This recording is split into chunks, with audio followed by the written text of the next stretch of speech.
Lebanon का Hezbollah लगातार उत्तरी इजराइल पर भीषण हमले कर रहा है और उसके जवाब में इजरायली सेना के लड़ाकू जहाज दक्षिणी लेबनान में घुसकर रॉकेट और मिसाइलें बरसा रहे हैं।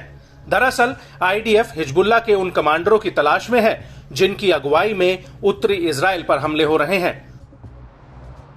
और इसी कड़ी में इजरायली एयरफोर्स ने 3 जुलाई 2024 को हिजबुल्लाह की अजीज यूनिट के कमांडर मोहम्मद नाहिम नसीर को मार गिराया था। नसीर को आईडीएफ ने एक ड्रोन हमले में अल हाउच इलाके में मार गिराया है। उन पर हमला उस वक्त हुआ जब वो अपनी कार में सवार थे और इसी हमले में मोहम्मद कशाफ भी मारा गया है, जो हिजबुल्लाह का एक दूसरा कमांडर था। नसीर की मौत से हिजबुल्लाह को बहुत बड़ा झटका लगा है और अब हिजबुल्लाह इजराइल से बदले की आग में जल रहा है।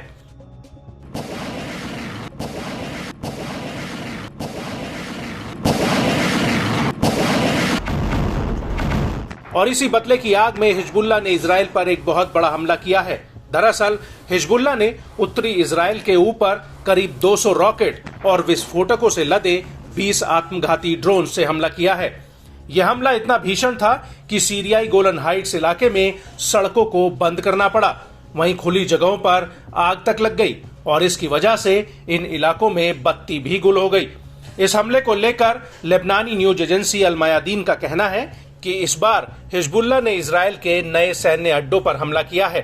कब्जे वाले गोलन हाइट्स, अपर अल जलील के काफी भीतर सफाद और नहारिया में हिजबुल्लाह के हमले हुए हैं। वहीं हिजबुल्लाह का कहना है कि उसने आईडीएफ की नई पोजीशंस जो कफार ब्लम में थी उन पर कत्यूशा रॉकेट से हमला किया है। हिजबुल्लाह का यह भी कहना है कि उसने आयलत बैरिक्स में आईडीएफ की 91वीं डिवीजन के नए हेडक्वार्टर और 7वीं आर्म्ड ब्रिगेड के हेडक्वार्टर पर भी हमला किया है, जो कत्साविया बैरिक में था। हिजबुल्लाह के मुताबिक उसने 7वीं ब्रिगेड की आर्म्ड बटालियन पर गामला बैरिक और 210वीं डिवीजन पर नाफा बेस में हमला किया है। इसके साथ ही यार्डन बैरिक्स की 210वीं डिवीजन की आर्टिलरी डिवीजन पर भी हमला हुआ है।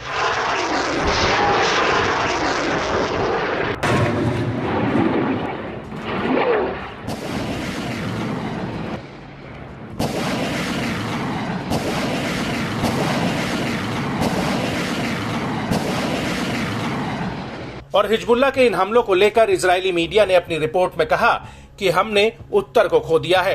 मीडिया रिपोर्ट्स के मुताबिक सीरियन गोलन हाइट्स में हिजबुल्लाह के हमलों में आईडीएफ का एक जवान मारा गया है, जबकि कई सैनिक घायल हुए हैं।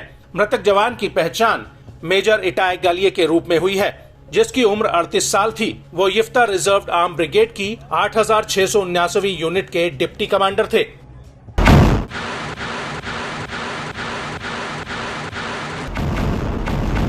हालांकि इन हमलों को लेकर आईडीएफ का कहना है कि हिजबुल्लाह के कई रॉकेट्स को आयरन डोम ने मार गिराया था, जबकि कुछ रॉकेट्स पकड़ में नहीं आ पाए और इन रॉकेट्स और ड्रोन्स की वजह से खुले इलाके में आग लग गई। हाइफा के पास एक मॉल में आग लगने की एक घटना हुई है। वहीं हिजबुल्लाह के मुताबिक उसके इन हमलों में आईडीएफ के कई जवान घायल हुए हैं।